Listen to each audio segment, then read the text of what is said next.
Greetings. My name is Alice Faye Duncan, and I am the author of Opal Lee and What It Means to Be Free, the true story of the grandmother of Juneteenth. Today, we are in the month of February, and what do we celebrate in February? We celebrate Valentine's Day. We also celebrate President's Day. And what is it that we celebrate during the entire month? We celebrate Black History Month during the month of February.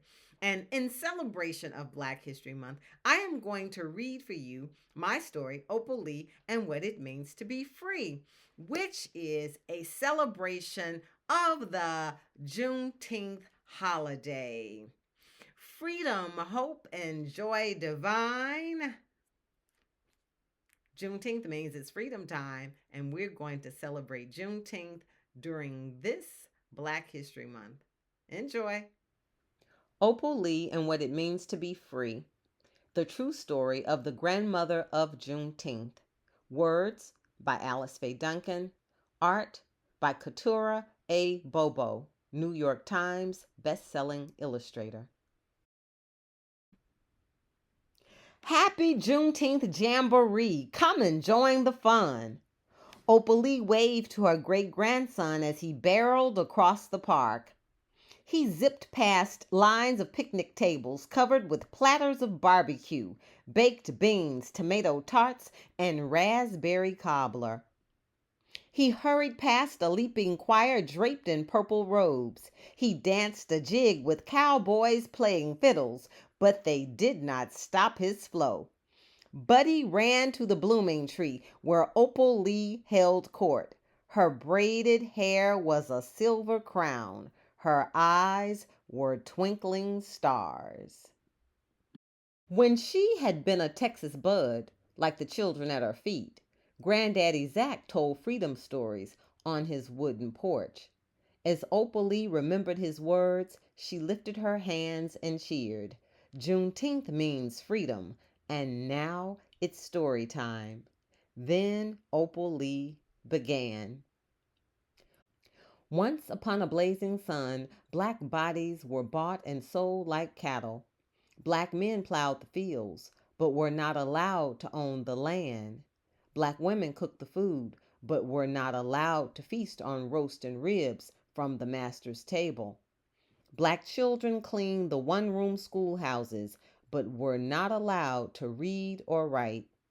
Earning and learning were against the law. Slavery was a thief.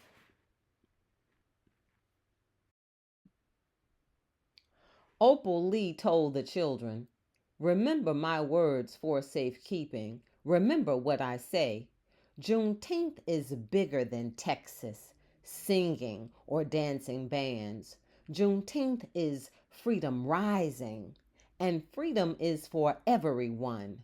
Juneteenth is you and me." As the children clapped and cheered, Buddy tugged her sleeve.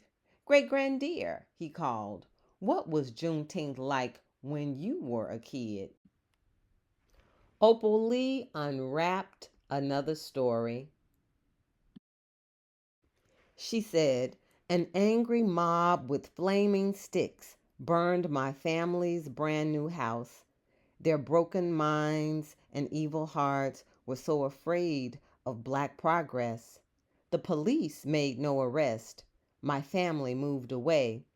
And yet the embers burn. That fire still lives in me. I learned a big lesson that Juneteenth day. Freedom is a golden coin, and struggle makes it shine." The children lifted their hands in praise.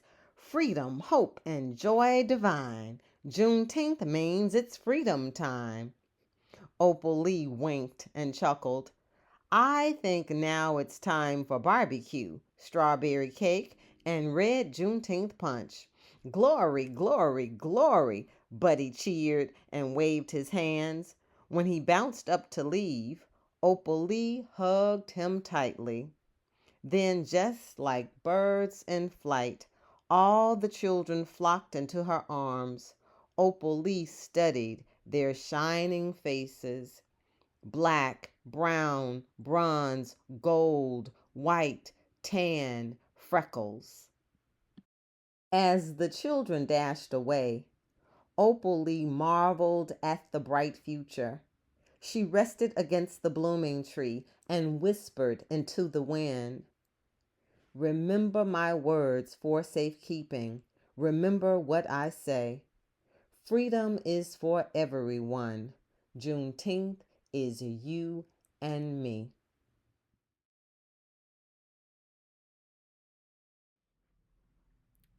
In the words of that great African American writer, Zora Neale Hurston, dropped a pen, the pen bent, and that's the way that story went. Have a super Black History Month.